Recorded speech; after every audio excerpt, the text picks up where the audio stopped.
What's up, guys? I'm with one of the team leads at Hedgestone, Christian Zarama. He absolutely is killing the game right now. What, you got about 20 people under you right now? Yeah, just about 20 people. And your partners on the Wolfpack with about 100, right? Yeah, Wolfpack, we have, including admin, over 100. Brokers, about 80. I think you guys just your team cracked 100 deals this year. Yeah, definitely. Wow.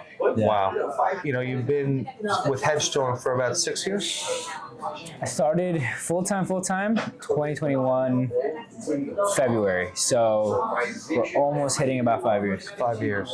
But I've been around you for a while, yeah. Been around for a while. You know, there's a lot of new people joining Hedgestone. I have a question for you. What's the best piece of advice you would give to someone that just wants to get into business brokering and wants to learn the trade?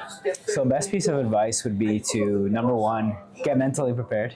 Because it is, when you're first in the learning curve stages of things, it gets a little bit crazy. You know, you don't know. It's a lot of the unknown that we don't know, right? So that's what I recommend. You know, get your ducks in a row mentally. But other than that, I mean, just have an open mind. Get as creative as possible. Everyone needs to get in tune with creativity because that's what a lot of this is. It's a lot of creativity, finding solutions where it doesn't seem like there is any anymore. That's what makes, you know, the greats like you is just finding those solutions. So I think that, you know, mentally prepare and just make sure that you're willing to put it all in line, work your butt off without a guarantee of where the next, you know, check is coming from. And when you started, sorry to interrupt you, when you started, were you emotional in the beginning about deals? Like if you lost a deal in the beginning, 100%. And now talk about that to where you are today. Was I emotional? Yes, because I wasn't used to it. I was college kid coming into it. Every time I had, I think 12 deals go from LOI to contract and then fall through before I had my first deal done.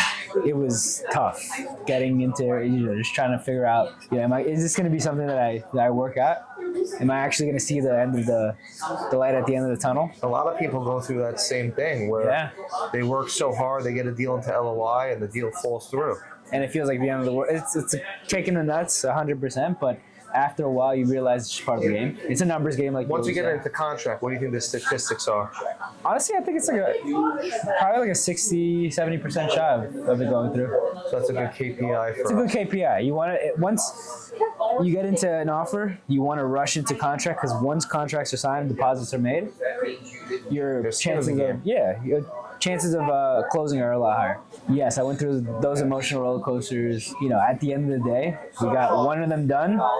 It was our deal that we had over in Suffolk County, and it was like the biggest stress reliever. Oh, the restaurant? Like, wow. The Italian restaurant? The Italian restaurant. And I was like, wow, it's real, right? I proved it to myself. That was your first deal? My first deal ever. And I was What was that? What year? 2021. Yeah, I think it was like November 2021. It was a long time that I waited for that, but it was great. After that, you're like, all right, now I know the game.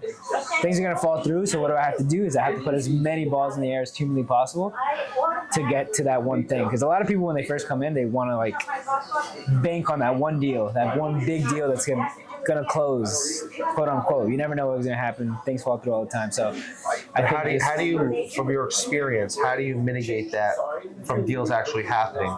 You know, do you take exclusive listings only? Do you price them? Can you talk about that? Yeah, valuation is huge. That's the number one thing, right? If something's not properly evaluated or not properly priced, it's going to sit on the market.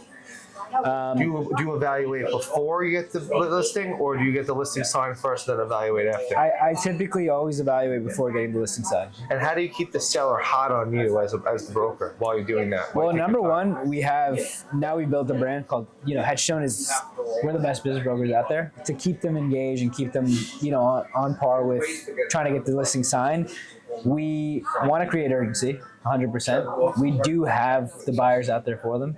It's there. We just have to get these properly evaluated, you know, signed up, and then essentially close at the end of the day. But I'm always incentivizing them with, you know, hey, the quicker we get through this step, the quicker we get to the signing stage, active listing, and then we get this thing sold. So, you know, depending on what their pain point is, if they want to retire and spend time with their grandkids, or if they want to, you know, get out of a bad partnership that they, you know, are not happy with, and we want to make sure that we're rushing them to that vacation, right? To that end result. So that's how we keep them engaged and we keep them going. Awesome. And what do you think one factor is in business brokering that's the most important thing? What's that one thing that will help you make money? Learn how to say no. Learn how to say no. You say no probably 8 out of 10 times. And what I mean by that is with listings, right? So we want to make sure that your listing pool is sellable, super sellable, that people, it's like flying off the shelf. The demands are there. But if you take on every single listing, I promise you there's going to be too much fat. The most limited thing we have right now is time. So definitely saying no and protecting your time, protecting your database, your network. Everyone wants to work with people that know what they're doing, and you don't want to get that reputation of overpriced listings or unreasonable sellers. You want to be the broker that brings in deals that are phenomenal deals that people need to jump on them, or else someone else is going to take it, kind of thing. So saying no and just being very selective. What state do you think is the best state to sell businesses in? That's a good question. I think any state that is growing is a great state to do business in. So right now, I'm very bullish on Florida market. I'm very bullish on Tennessee. Really? Tennessee, it's one of the top 3 states that have seen the most growth after the pandemic. So it's a very good market. If we're not doing how about enough, Texas?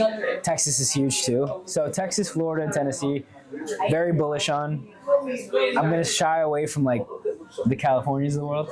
California is very heavily restricted on licensing. You got to be a licensed real estate agent. Yeah, exactly. Florida as well. You got to be a licensed real estate agent. So I like those states. What do you think about New York? New York is great too. I mean, New York's always going to be nice. I think New York is the best. And why? I think because New York is the most diverse state. So not only do you have diversity in every state, but Queens is the most diverse place in the whole world. Yeah. So you have the Asian, Indian, Jewish, Italian, every single culture. And if you could tap into all those markets, which we do, that's why we're so successful, because we tap into every market. But Tennessee is interesting. I didn't think you would say that. Yeah, we need to start doing a little bit more in Tennessee. I think it's huge. But I like New York too. New York is the birthplace of all of this. Now, one more question for you. Throughout your career, do you have one deal in your head that was the toughest deal you've ever done that taught you the biggest lesson? I think one deal that I like to remember, and I really like to reminisce on it, was the deal with the shed company out in Suffolk County. It was a cool deal, and the reason why I think it's a cool deal is because I knew that it was a sellable deal. It was just very, very tough to find the right match.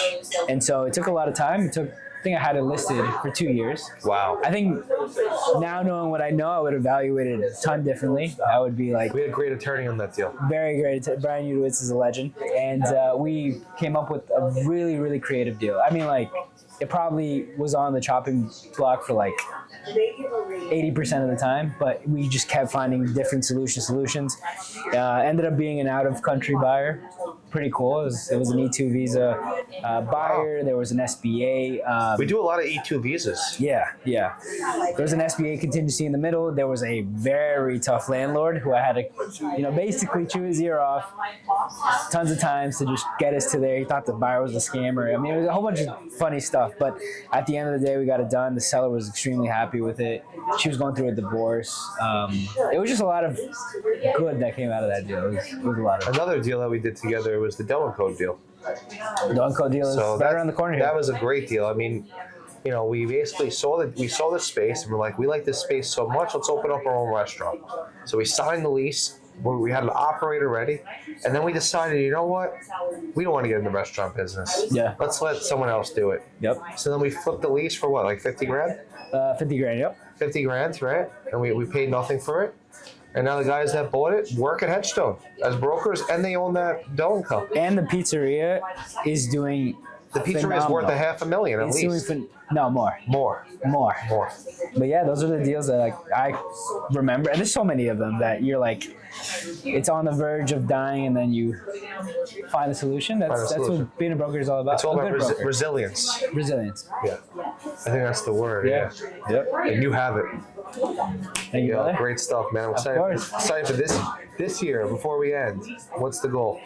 This year, the goal is to double production across the board of every single facet of the company, personal production. Yeah, that's it. Just locked in on one goal right now and just laser focused. That's it, man. Love what you do. You never work a day in your life. Absolutely, let's get it done. So now you heard valuable insights from our top business brokers, a team lead at Hedgestone, and we're just super excited for 2026. Like he said, we're going to double production minimum, and we're going to get into so many other verticals where we're going to grow this company into the next Berkshire Hathaway. Mark my words.